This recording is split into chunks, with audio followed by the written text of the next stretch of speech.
very That is a confusing. chaos gremlin move, and I love it. But at the same time, I don't. Measurement of imperial normative interstellar time. Like, Oh, hello.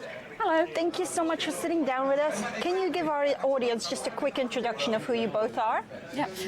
Hi, so I'm Sasha Sienna. I'm a performing monkey with a typewriter. I write and design role-playing games and sometimes other mediums.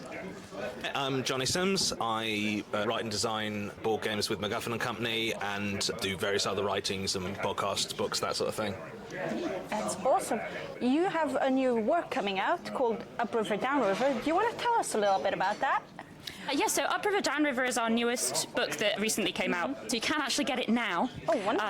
So Upriver Downriver is an absolutely gorgeous, tarot-infused, high fantasy, like mythology-inspired role-playing game where you play the crew of a sailboat on this magical river, which is basically the whole world that you know. You have to choose to go upriver to the source where it's rumored all magic comes from and no one's ever found, or downriver to the sea, from which nobody's ever returned. Ooh. And the game is very much about moving forward. Once you start, you can't go back on yourself or stay in one place too long. And it's all about like dealing with change. And it's just gorgeous. It was first written by a dear friend of ours, Ella, and we've done a lot of editing, production, like made it into what I think is like an absolutely beautiful game. Yeah, we're really excited. Yeah, we're really we started shipping it a few months ago, I think. Oh, wow. I don't. What is time? What is time? We started shipping it a few months ago, and it's gone down really well so far. So we're really happy about that. Sounds really cool. But how do you motivate players to go one way or the other? Because, of course, that's a big part of this game. Thanks, that's a really good question. It's built into the mechanics, so we have players swear an oath to go one way or the other at the start, and that means that if they don't, they'll die.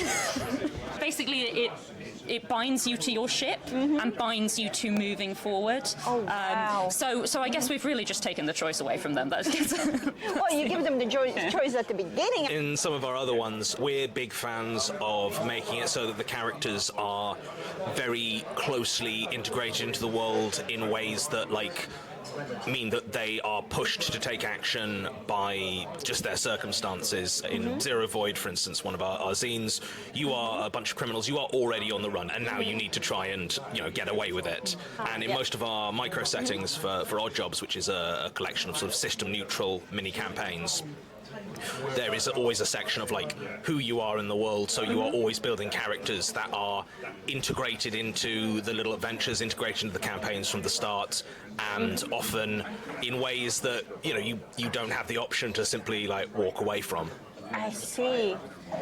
And speaking to other creators, I've heard a lot of we have a lot of ideas, but maybe only 10 to 20% make the cut. What is your criteria for deciding this idea can make the cut and this is something that can really make a great game? I think, to be honest, there's a kind of spark. So we work together when we're designing role-playing games, and I think for us, it's if one of us makes a suggestion and the other one's like, ooh, and then they add something to it, and then the first person's like, ooh, then I think that if we're both excited about something and we're bouncing off each other, and everything that one of them one person says adds to the other person's ideas, then that's where we know that we've got something that the two of us can do really well. And then there's also, to be honest, an element of after that point, do other people want it? Is this just for the two of us, or is this actually going to fly with anybody else? Yeah. There's also the thing that I think we both do a bunch of low-key compulsive design work. We'll just have an idea and we'll be jotting it down, and then we'll sort of move on, and often the ideas that we end up coming back to, or if we're trying to brainstorm some micro settings, we'll come up with a list, and then we'll probably lose the list, and the ones we remember, those are clearly the ones that keep us. And beyond that, there is obviously the practical aspect that sometimes you've got a deadline. Sometimes you've got sometimes you're like, okay, well, we need to put something out. Let's have a sit down and figure out what we want to do for, because we have a Patreon where we drop stuff each month. Sometimes you need to sit down and be like, well, what's the Patreon this month? I see. Yeah, I think that there's the question of how do you make the cut from your ideas is a really good one. But I think that as you're bringing up, sometimes sometimes you've got a deadline, you've just got to put something out. And actually, I think it's interesting that sometimes you think you've got a really dud idea, but you have to just push it out anyway. And by the end of it, it's like, actually, this was really fun. You don't always know which of your ideas are actually the good ones until you follow through, or until people say, like, the number of times that more than once we've like put out something that like we're happy with, but we're like, it's all right. Like it's probably not going to find a huge audience, and those are often the ones where people are like, this really spoke to me. That is kind of cool. We also touched upon the collaborative aspect earlier. Is there a clear division of tasks, or do you guys do everything together? So with any given project, depending on whose original idea it is, who's like got the most time to work on it, who's got the most sort of investment, one or the other of us will sort of take the role as what we think of as lead editor, which is generally, if we can't fully agree on something, then whoever's like taking the lead on that project gets to make the final call. But broadly speaking, that it very rarely comes to that. We generally are like just chucking stuff back and forth. Yeah, I think that Johnny and I we work well together, I think, because we both have our starting point is very similar and our end point is very similar, but how we get there diverges absolutely wildly. So I think we've always got the same goal in mind. So we'll often start with a brainstorm together and talking together very much on the same page. We'll go back. We'll go apart. We'll divvy up who's writing what, who's working on what, and then we'll come back and we'll go like, oh wow, this is completely different to what I'd envisaged. And then when we're editing that down to the final product, we both have a very similar, like we're almost always on exactly the same page about what that is going to end up looking like. So when we're editing very much back to that shared vision. That is so cool. And it's like, from a practical point of view, one of us will write, the other will edit. So by the end, that it kind of normalizes, you know. We're both like get to add in our own flavor, and we both get input into the final product. I see. And how do you differentiate between the writing of, for example, the stuff on the character sheets that goes directly to the players, and the things that the player doesn't directly interact with, like, for example, the GM's notes, the GM's text, the flavor text, that kind of thing? I think that all of our books are designed to be read, if that makes sense. Because the thing is, the number of, like, especially in the indie space, the number of RPGs that you buy and read and enjoy versus the number that you actually get to the table, like, you know, you're maybe only getting optimistically... It's a Venn diagram, not a circle. You're maybe getting optimistically 30% of the games ultimately to the table. So, but most people are interacting with your game via reading it, via planning, via thinking. So, like, all our books are designed to be really good games, but also to be good reading experiences. And it doesn't really matter whether it's going to be like all the players reading something or just the GM. Like, if it's GM notes, you still write it so that the GM's going to have a good time reading it. Of course. Yeah, I think that there's also, on the flip side of that, is one thing that I try to avoid very much in our games is that you have all the kind of accessible information architecture on the player's side, and then when the GM section kicks in, it is a wall of dense lore that the GM is expected to just remember. And I think we, like, as well as trying to make every part of the book a good read, I think we also try to make sure that we're giving everybody like the same weight of levers to pull and the same weight of, well, accessibility, I guess. Hopefully, you know. That is also a very good point. How do you kind of manage that division of labor between the GM and the audience? Well, the players, at least. It's a really, really good question. I don't think it's one that anybody has like the full answer to. I think the more that I've been designing games and the more that I've been playing games, I've realized that is just such an individual question, because what different GMs think of as laborious and what they think of as easy is very different. I think we try to design on principles that collaboration is good, and I think we've very much gone for, well, you are upfront with where the labor is in any particular game, and then you suggest or provide ways to mitigate it if needed, as long as you're saying, like, in this game, it works best if you are comfortable improving. If you're really not, here's how you can get around that a little bit.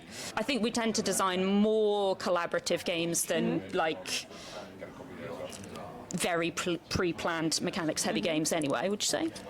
Yeah, I would. I also think that it depends a lot on the game and the system. For instance, the system that we've got coming out, hopefully in the next few months, called Pit Crawler, it's a two-player game, so one player and one GM. But the idea is that it is like there isn't a set world. There are certain like rules to the world, like you know, wizards are in charge. You know, the like everything. Like, there's loads of gods, but they're not particularly powerful. All this sort of stuff. They're like principles of the world, but but there's no like locations or names or this sort of thing, because the player and the GM are encouraged to like between them gradually build it up, and gradually like with each adventure you are filling out this world in a way that's like, so you've got the GM who is in control of the game in a lot of ways, but the actual world is being filled out by both of you, and that works really nicely for this particular sort of very intimate like two-player game. So I think a lot of it also does depend on the specific game where that balance of work lies. How do you, for example, balance the mechanic and the narrative aspect so that there's a nice balance? I think that, again, it depends on the game. It depends on the players and the GMs as well. I think what's important is to be upfront with like, is this a super narrative game? Is this a very crunchy game? Like, is this investigation? Is this storytelling? Like, where does the balance lie? And also to give at least a few levers for the group to be able to adjust that. You know, make it so that if the GM wants a more story-heavy game, there are plenty of mechanics that can be kind of elided or you know, left out without absolutely compromising how it works. I see. Yeah, I found like I sparked up when you asked the question, because I think to both of us that's something that really draws us to game design, is we both love stories. Okay, well, how can we give somebody a system for telling their own version of this story?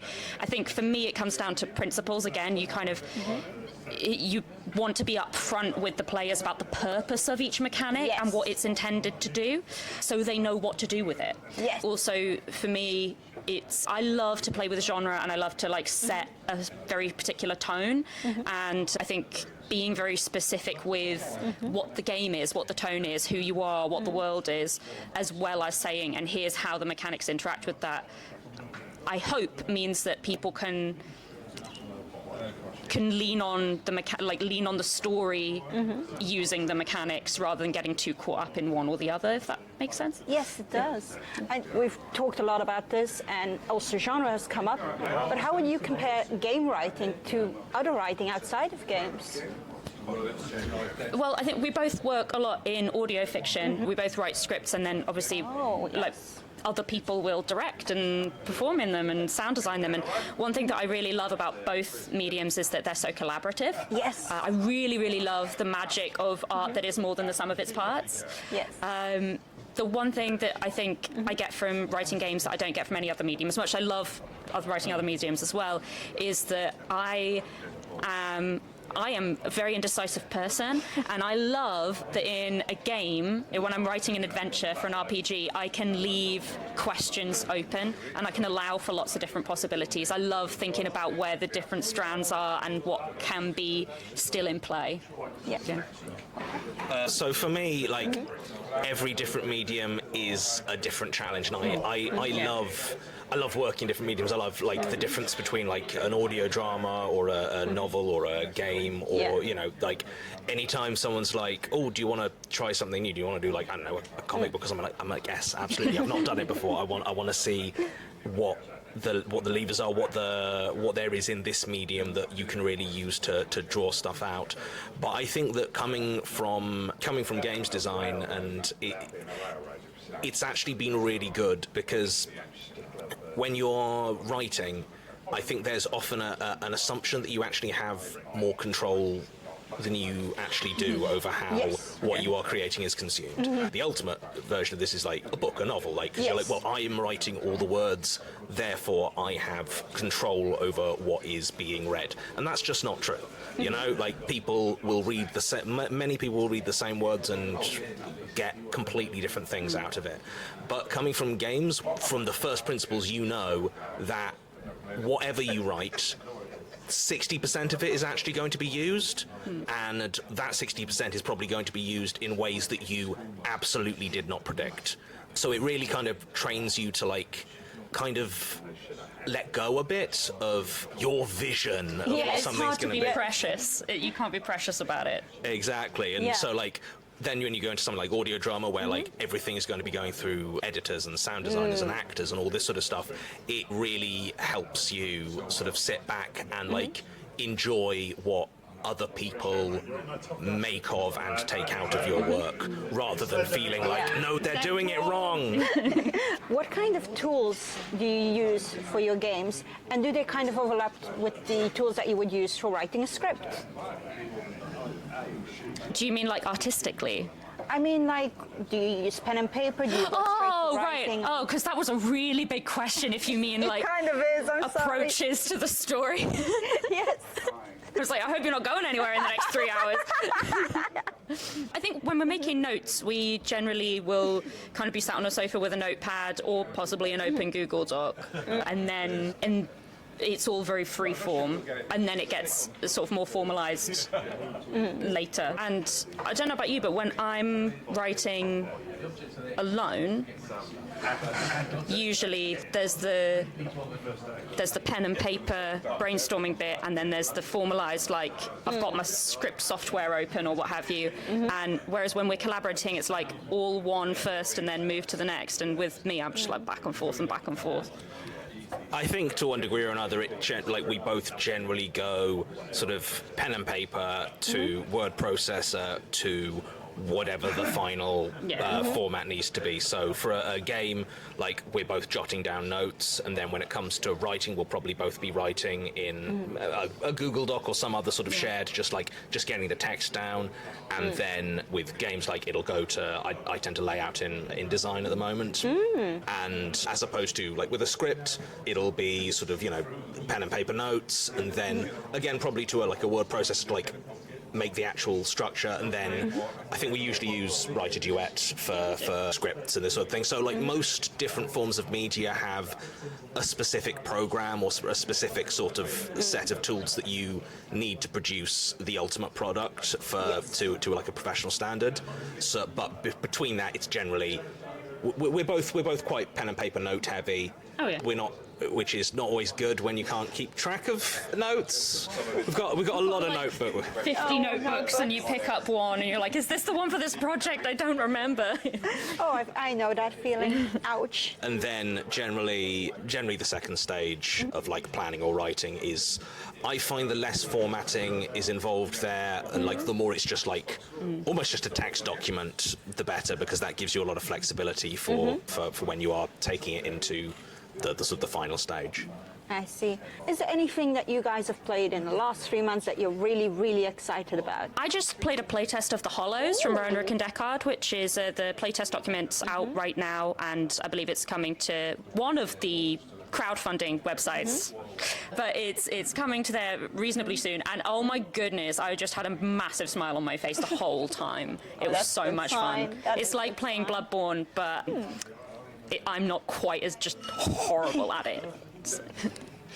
For me, I played a lot of games this con. Like, I haven't been running anything this year, so I've just been, like, just getting all the games and, like, just kind of reigniting the sort of the fun, because, like, when you work in games, it's very easy for games to start being work, and it's been really lovely. So, like, I've played a lot of things that have just absolutely delighted me. I think the one I had left me the most like, I had a game of Cyborg, which absolutely ridiculous gonzo cyberpunk SR sounds system. amazing. And I'm really looking forward to later today. We're having a game of Salvage Union from Leyland Press, which I haven't had a MacGuffin to play yet, but I'm really excited to get cracking on that.